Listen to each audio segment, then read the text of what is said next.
चुनाव में भरोसा नहीं है। चलिए बोलता हूँ। नहीं, आपको चुनाव में भरोसा नहीं है तो फिर लड़ क्यों रहे हैं? चुनाव पर भरोसा है, लेकिन चुनाव की प्रक्रियाओं पर सवाल उठाना हमारा संवैधानिक और लोकतांत्रिक अधिकार है। चुनाव पर भरोसा होना एक अलग विषय है और चुनाव की प्रक्रियाओं पर सवाल उठाना वो हमारा अधिकार है। हम एक राजनीतिक पार्टी हैं, अगर चुनाव आयोग सही ढंग से काम नहीं करेगा तो हम उसके खिलाफ आवाज नहीं उठाएंगे क्या? आप बताइए, सुप्रीम कोर्ट में मुख्य न्यायाधीश से आपको क्या समस्या थी? अगर चुनाव आयोग के चयन समिति में, चुनाव आयुक्त की चयन समिति में मुख्य न्यायाधीश थे तो संसद में कानून लाके आपने उसको पलट दिया। आपको, आपके खिलाफ जो भी कानून, जो भी सुप्रीम कोर्ट आदेश पारित करता है उसको आप कानून बदल के, कानून बना के आप बदल देते हैं। ये क्या अच्छा, तरीका आप जनता को समझा। 5 जजों के, 1 मिनट इस पे टाइम दीजिएगा। 5 जजों का फैसला, सुप्रीम कोर्ट के 5 जजों का फैसला दिल्ली सरकार के पक्ष में आया कि उनको सर्विसेज मिलनी चाहिए। आपने संसद के अंदर कानून बदल दिया।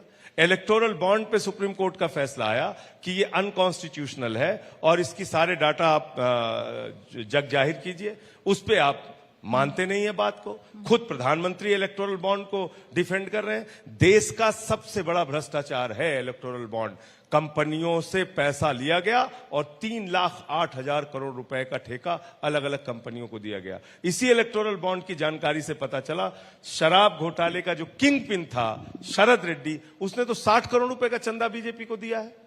उनके खिलाफ कोई कार्रवाई हुई? चलिए, तो जनता को आप ये तमाम मुद्दे केजरीवाल के खिलाफ, चुनाव के नतीजे बताएंगे केजरीवाल कि के जनता खिलाफ कितना इन मुद्दों को समझती है और वाइब करती है। केजरीवाल के खिलाफ ईडी, सीबीआई, दारा सिंह पहलवान बन जाती है और जब बीजेपी की बात आती है तो गजनी मोड में चली जाती है। ये गलत बात है, ये गलत बात है।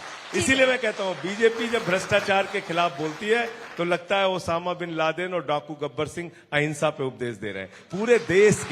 पूरे देश के भ्रष्टाचारियों को आपने पकड़ के अपने पार्टी में शामिल कर लिया। आज अजीत पवार को क्लीन चिट मिल गई, उनकी पत्नी को क्लीन चिट मिल गई। कोऑपरेटिव बैंक का घोटाला किसने खोला था? खुद प्रधानमंत्री जी ने खोला था। सिंचाई घोटाला किसने खोला था? खुद प्रधानमंत्री जी ने खोला था। हेमंत विश्व शर्मा पे आप आरोप लगाते हैं, मुकुल राज सिबंदी अधिकारी पे आप आरोप लगाते हैं, जनार्दन रेड्डी, नारायण राणे, अशोक चौहान, सब पे आप ना। मुझे तो बीजेपी के कार्यकर्ताओं पे तरस आती है। वो बेचारे नारा लगा रहते हैं, पता चला मोदी जी माला पहना रहे होते हैं। चलिए, अब ये बता दीजिए कि आप झारखंड गए थे और वहां पे आपने अब देखिए, आपने मुझसे समय मांगा, मैंने आपको पूरा समय दिया। अब आप अगले सवाल पे बढ़ते हैं। आप झारखंड गए थे, झारखंड में वहां पर भी तो ऐसा हुआ कि मुख्यमंत्री जी जेल गए, उन्होंने अपने एक दूसरे पार्टी के नेता को मुख्यमंत्री बनाया, पर आप लोगों की क्या ये अरविंद केजरीवाल वो शख्स हैं जिन्होंने आईआरएस की नौकरी को लात मारकर देश और समाज की सेवा का संकल्प लिया।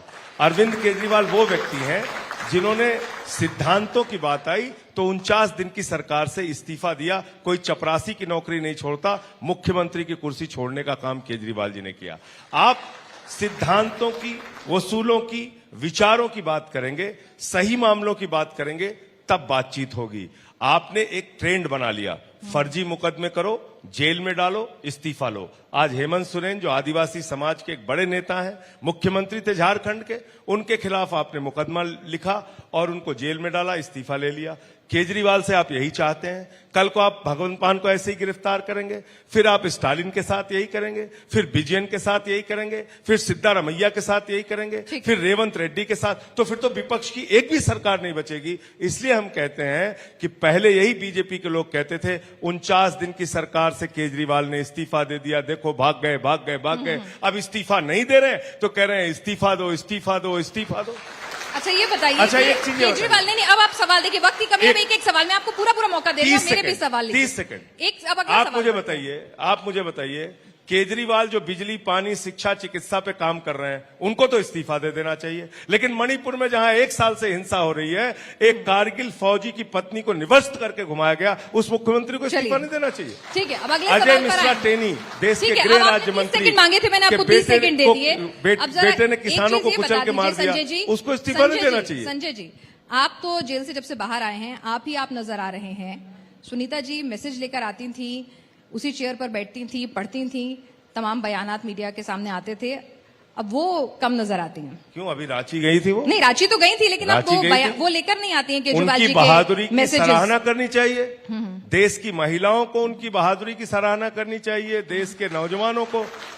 आज वो व्यक्ति जिसने 15 दिन का अनशन किया, 10 दिन का अनशन किया, दिल्ली में पार्टी को खड़ा किया, देश में पार्टी को खड़ा किया, 10 साल में राष्ट्रीय पार्टी बनाई, गुजरात में 14% वोट लिया, गोवा में 6.5% वोट लिया, नेशनल पार्टी बनाई 10 सालों के अंदर, आज ऐसे मुख्यमंत्री को आपने जेल में डाल दिया। उनकी पत्नी की सराहना करनी चाहिए कि इस मुसीबत के समय में भी वो बाहर निकल के उनके पक्ष में अपनी बात रख रही हैं, अपने विचार रख रही हैं। बस वो केजरीवाल जी का मैसेज नहीं पढ़ रही थी, इसलिए पूछा मैंने।